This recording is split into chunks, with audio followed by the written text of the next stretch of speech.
Dalam perayaan Natal ini, kami merasa kami bisa mengenal perbedaan yang ada. Selamat malam, rayakan Natal dengan sukacita. Terima kasih.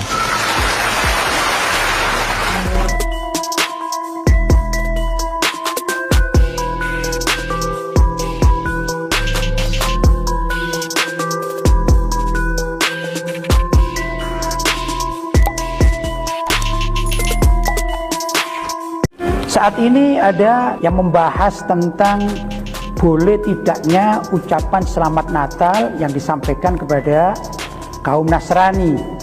Ada kelompok ini mengatakan dulu para ulama salaf terdahulu memang mengharamkan ucapan selamat Natal kepada orang-orang Nasrani dengan alasan karena waktu itu para ulama salaf beristihad bahwa seseorang yang menyatakan selamat Natal kepada kaum Nasrani itu berarti mengakui ketuhanan Yesus Kristus atau kelahiran Yesus itu adalah anak Tuhan yang lahir pada tanggal 25 Desember.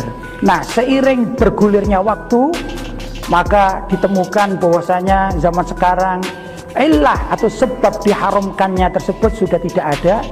Kenapa? Karena ucapan selamat Natal dianggap sebagai basa-basi pergaulan atau hubungan antara sesama anak bangsa dan lain sebagainya. Sehingga ilah atau sebab dari diharamkannya ucapan selamat Natal itu sudah tidak ada. Maka kalau dulu hukumnya haram, sekarang hukumnya menjadi boleh dengan alasan tersebut. Yang ini jelas tidak sesuai dengan kaidah-kaidah fikih.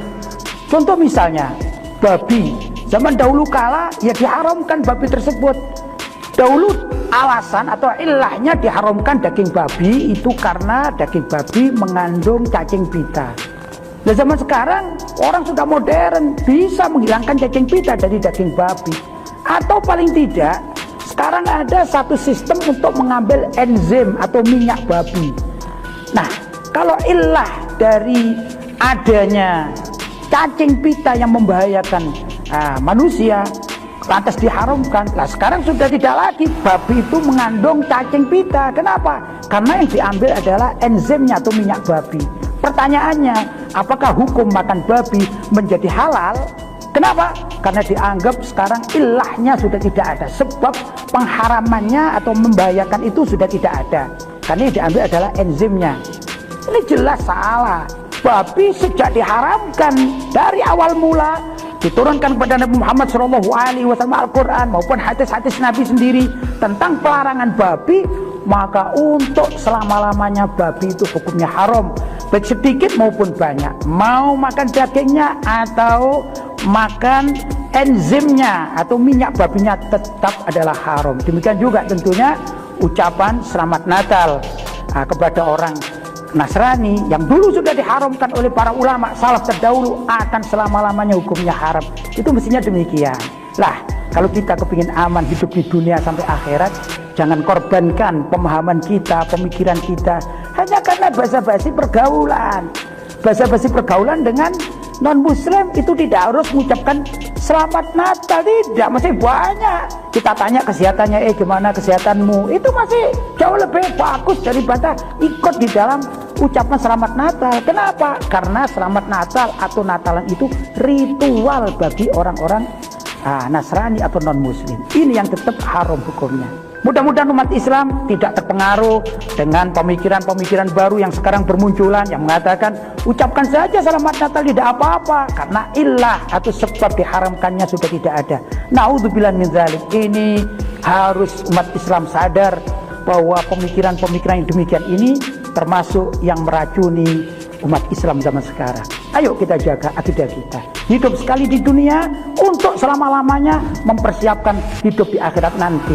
Urusan basa-basi masih banyak tata cara yang lain. Sekali lagi saya sarankan jangan mengikuti pendapat-pendapat yang nyeleneh dan aneh-aneh semacam itu.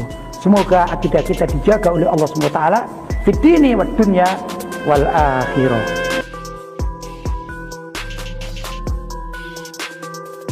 Kami juga langsung mengecek kepada teman-teman pengurus NU di Bandung, dan ternyata yang bersangkutan ini pertama bukan anggota dan pengurus NU, dan yang kedua juga bukan model pendidikan penerapan pesantren.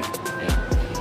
Maka untuk itu kami ingin klarifikasi sekali lagi bahwa model pendidikan sistem pengajaran yang dilakukan oleh Heri Wirawan ini bukanlah pondok pesantren.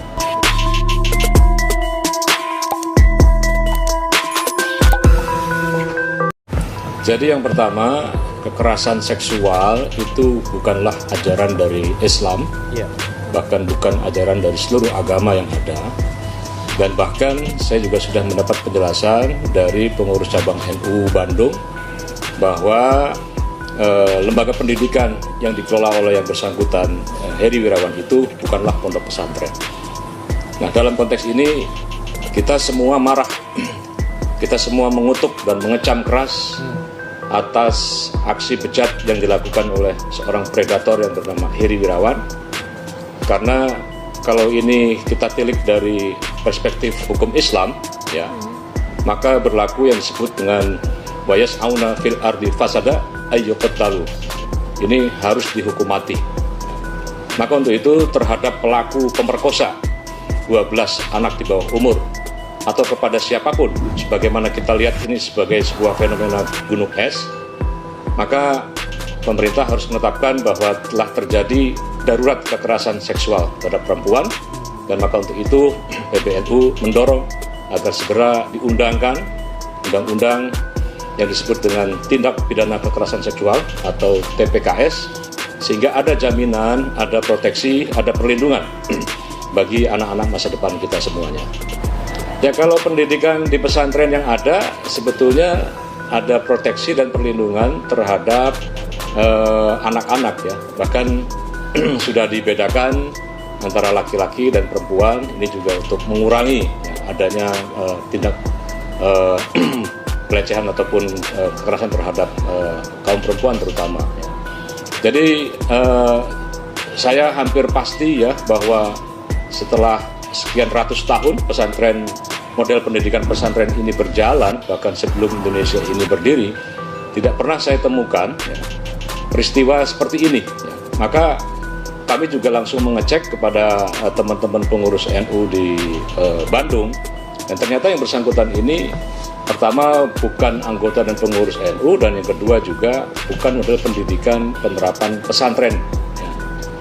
Maka untuk itu kami ingin klarifikasi sekali lagi bahwa model pendidikan sistem pengajaran yang dilakukan oleh Heri Wirawan ini bukanlah pondok pesantren. Bahwa peristiwa ini sangat mungkin terjadi dimanapun, ya, di tempat kerja, di jalanan, ya, di rumah, ya, di berbagai macam tempat. Ya. Untuk itu perlu kita untuk waspada, untuk senantiasa memberikan edukasi kepada masyarakat untuk saling jaga, saling lindungi, untuk saling menguatkan. Maka dalam momentum ini saya ingin menyampaikan juga, mari kita memberikan perlindungan, pendampingan, advokasi kepada korban dan keluarga korban yang tentu akan mengalami trauma buruk terhadap peristiwa ini. Yang namanya peluang untuk melakukan kekerasan seksual itu bisa terjadi di mana saja. Jadi saya tidak ingin kemudian diskusi ini hanya kita membahas terkait dengan peristiwa yang terjadi di pesantren misalnya, atau di lembaga-lembaga pendidikan.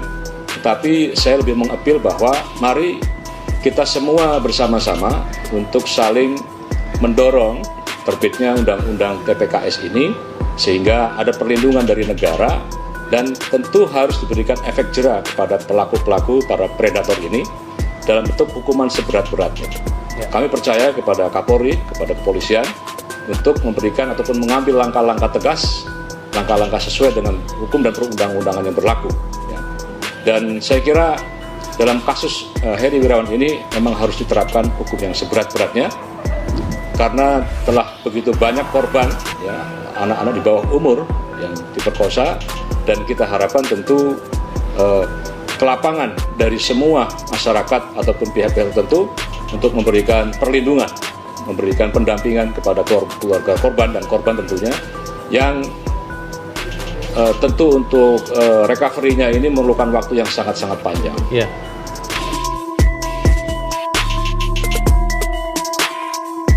Para penyumbang dan relawan FPI, saya menilai mereka sangat ikhlas karena tidak ada target politik yang ingin mereka peroleh seperti yang dilakukan partai politik.